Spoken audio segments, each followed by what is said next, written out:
Hey, Research Stat 1 class, this is Stephanie, and I'm coming at you with our lecture for Friday, April 10th. And this lecture is not going to take real long because we're just going to do a couple of things. We're going to talk about the z-scores. I know I talked to several of you yesterday over the phone, and a couple of us wrote back and forth about the z-scores. And so there are a few things to think about with the z-score. So first of all, Friday at I don't know what time it's supposed to come out for you guys, but I am trying to make a more in-depth key for you because my key doesn't show the work, and so I'm trying to make one that shows the work for you guys. I'm hoping to have that done tomorrow by noon, but sometime Friday afternoon I will post the key for the z-score homework.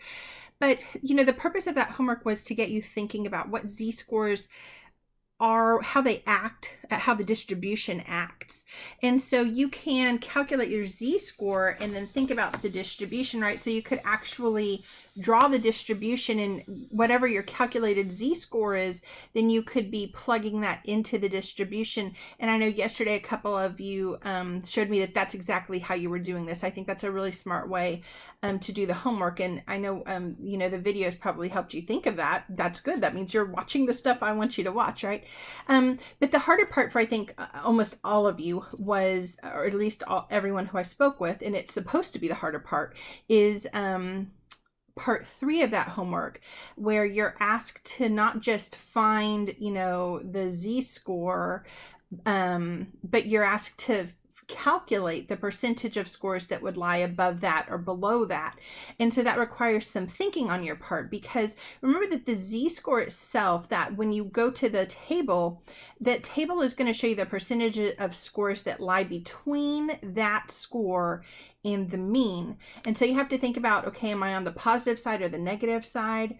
If I'm on the negative side and I'm going, for scores below that score, do I have to subtract the 0.05? Do I have to do anything to it? If I'm on this side, what do I have to do?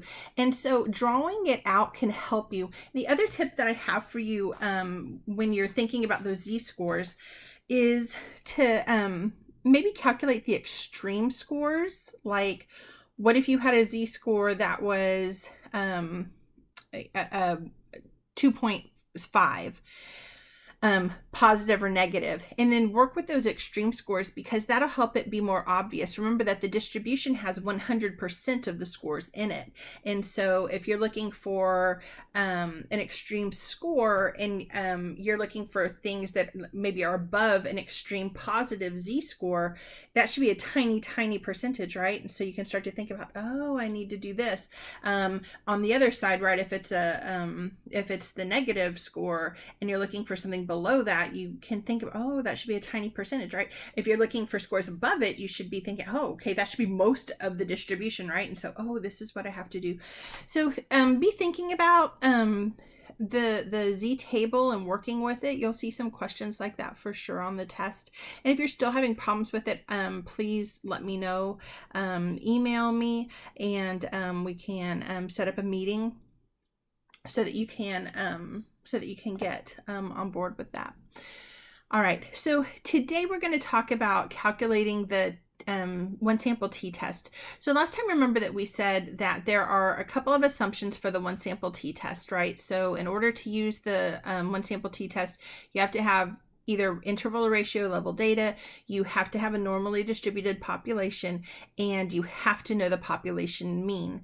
And remember that I had told you guys in our class, one of the things that we're going to do is you guys are going to be calculating the mean, median, and mode, but you're going to use the mean in the one sample t test. And then you're also going to calculate the standard deviation, because it's the standard deviation for the sample. So you'll be given the data, and then you can calculate the standard deviation and the mean that you'll plug into the formula then.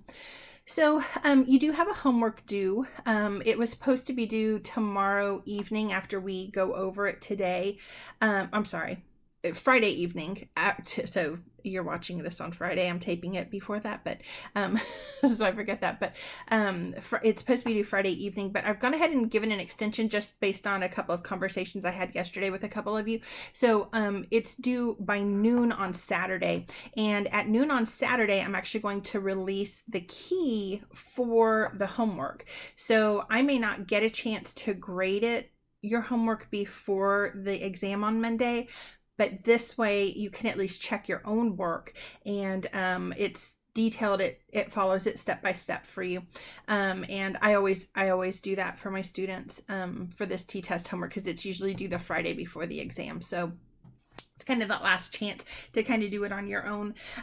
So the T-test, I hope you guys went over the book example on your own. And so I've got the book example kind of by step here for you.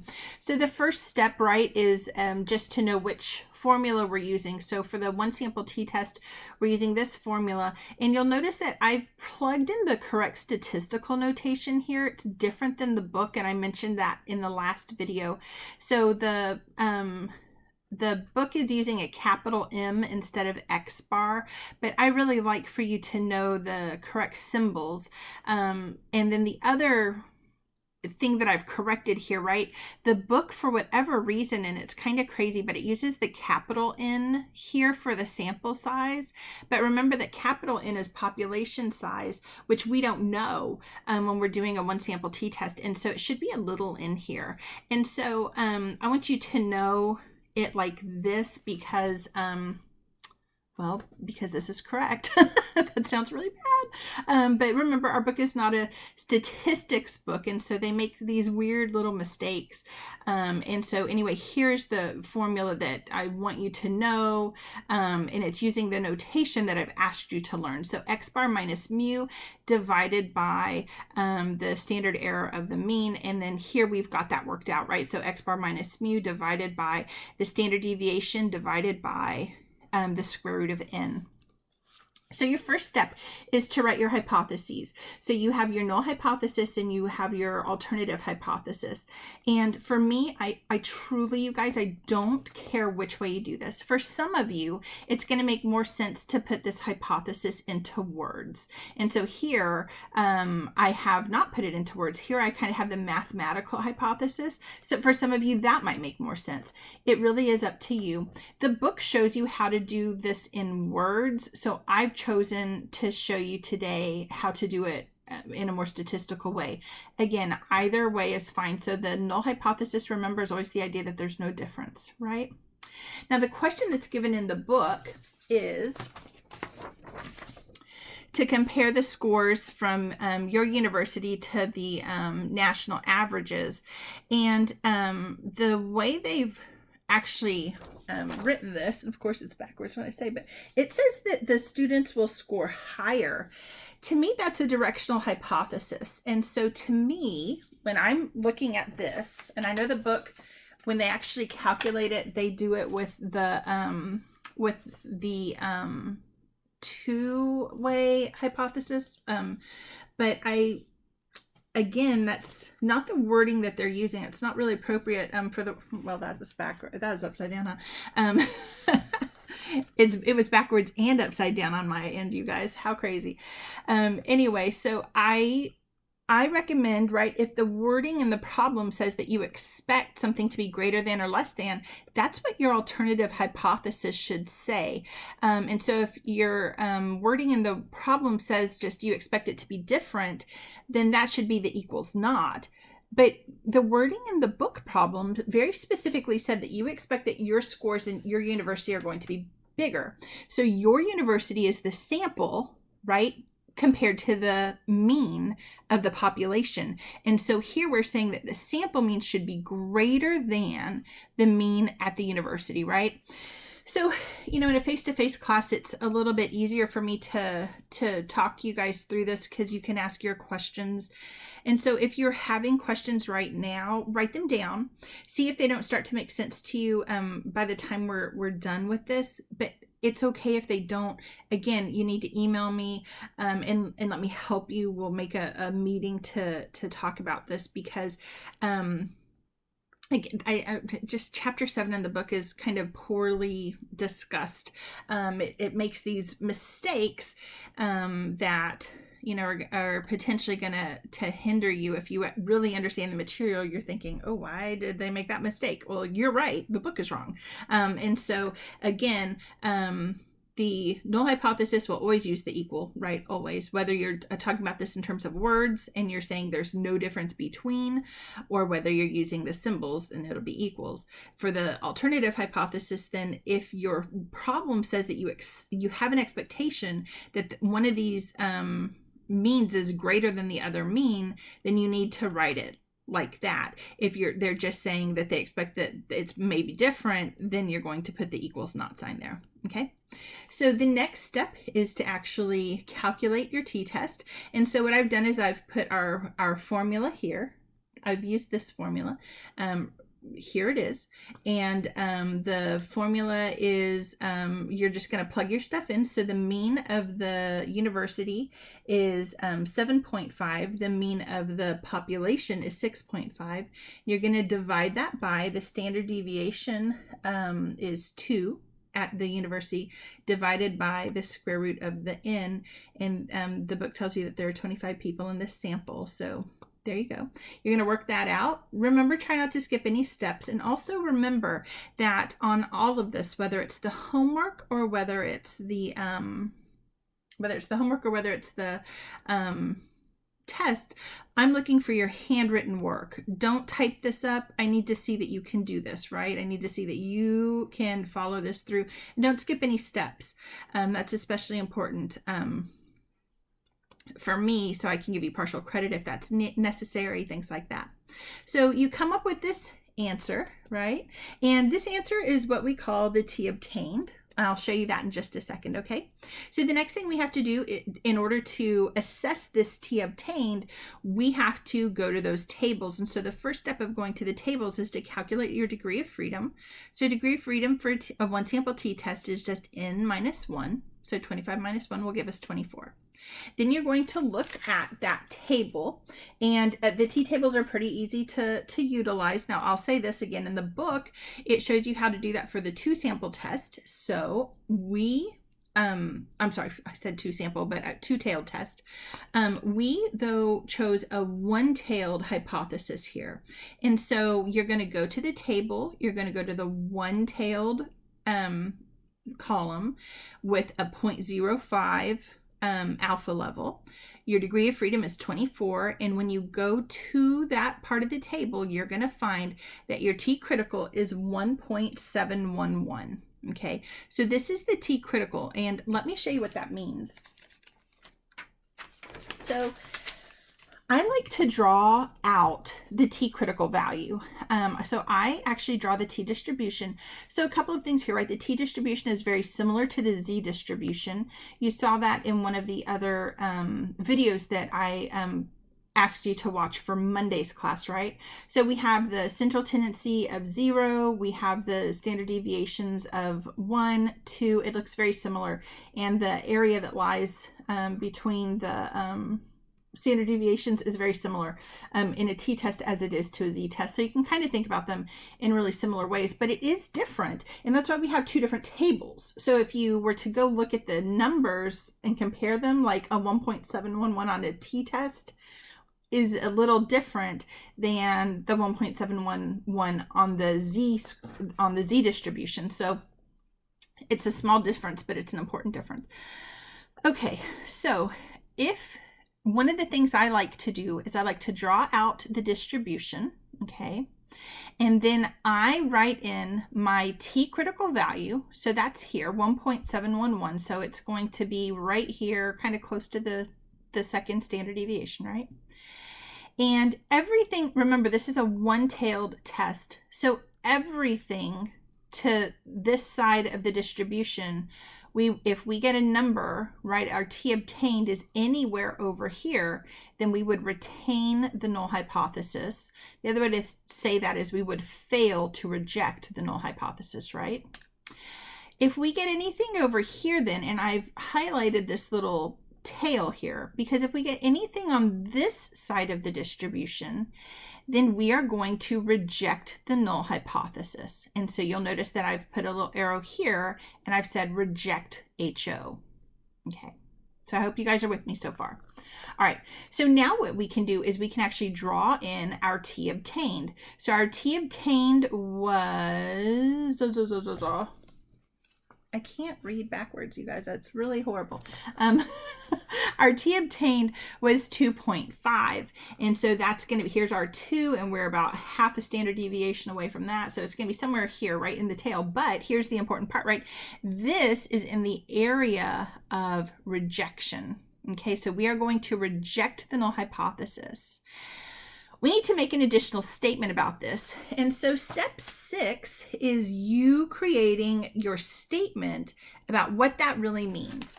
And it can be whatever makes sense to you, but it should reference the hypotheses. And so a nice way to say this is we reject the null hypothesis.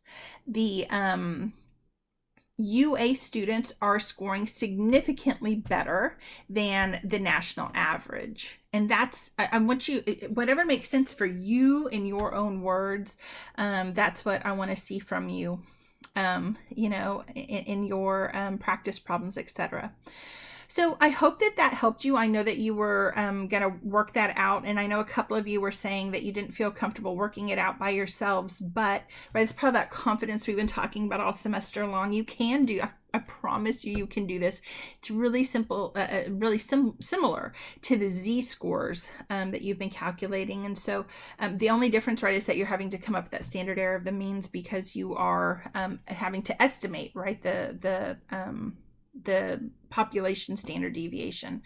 So let me see. That's it.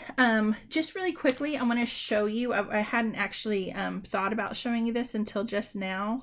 So that's my fault. But if you had a two-tailed test, just really quickly, let me draw this out for you. If you were testing a two-tailed test, you would have your retain the null, reject the null, and reject the null. So if you had a two-tailed test that you were testing and you wanted to draw out something like this, here's how you would do it. So you would put your t-criticals right here. Sorry, let me show you what that would look like, right? So again, you'd have to go find the t-critical, and then remember that the t-critical is going to be the same on both sides, but on one side it's a negative, right?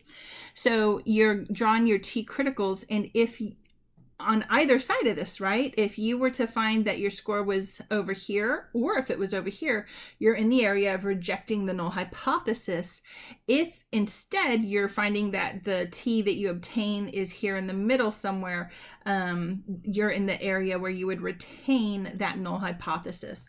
So you can use the distribution drawing for a test where you are rejecting the null, or for a test where you are retaining the null hypothesis, okay?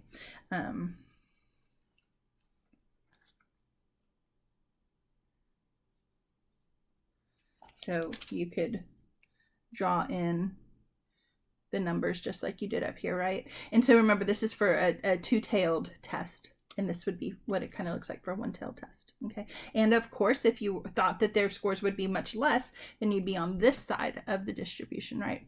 Okay, so I think that probably makes sense to most of you. All right, so the last thing I want to talk about today is our homework. So the homework is something that normally we would work on during class time. So it's posted for you on our Blackboard page, and what you are going to do is find, so just like we've been doing all semester long, scale of measurement, mean, median, and mode. You're going to then have to compute the one sample t-test. So the first thing you need to do, you need to go through all the steps, right? So you're going to create your hypothesis, you're going to plug in your formula. That means on this data, you are going to need to calculate the standard deviation, right? I haven't explicitly asked you for it, but it's part of the equation. And so on the test, you will, if I don't give you the standard deviation, you'll have to calculate the standard deviation. And I want to see all of that work, right? And you will be given the formula, of course, so that you can do that. But again, I want to see all of the work by hand on this homework, and I want to see the steps. And if you want to label the steps like I have, you can. So if you want to number them, right, here's the first step, always the hypotheses. The second step, plug in the numbers into the formula. The third step, calculate that degrees of freedom. The fourth step, you're going to go to the table. The fifth step, you're going to draw it out for yourself so that you know if you're in the area of rejection or retention. And the sixth step is to make that statement, whatever it's going to be. And those are the things that I want to see on this homework, okay? So you've got over a day to do it, depending on what time you're watching this, right? But our class is at 9, so I've made it due by noon on Saturday. So hopefully, you know, you'll have more than a day to do it if you watch this early.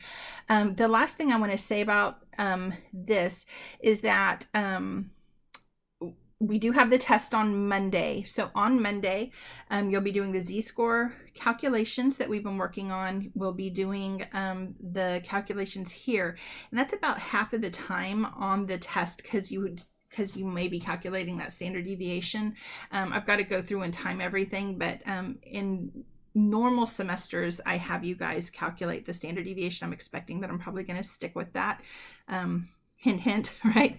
And so there will be a couple of short answer essays, a couple fill in the blanks, and not that many multiple choice questions because really there's just not that much time for those. And so just like on the last exam, we're going to have the two different components. So you'll have the Blackboard component through the Blackboard exams, which is going to be your multiple choice questions, your fill in the blank questions, and then your short answer essay. And then you will be emailed your data set, just like before. Everyone's going to get a different data set, and then you'll solve for your data set, okay? And I should say data sets because you'll have the Z-score data sets and the T-score data sets, okay? If you have any questions about any of that, please email me. If you guys can email me by 5 o'clock on Saturday, this is Easter weekend, and I don't believe that I'll be checking my emails after 5 o'clock on Saturday. So please try to get to me by then so that I can answer any questions that you have, okay? I hope you have a beautiful Easter weekend, and hopefully you've studied hard, and I know quite a few of you have, so hopefully you're kind of just feeling really ready for this test. And this weekend you can enjoy your Easter weekend, and I will send out an announcement on Monday. The test releases at midnight on Monday, and then it's due at 11:59 p.m. Okay, all right, have a great Easter, you guys. And I won't see you again until Wednesday, but your test is on Monday, so I won't do a video with you again until Wednesday. Okay, bye.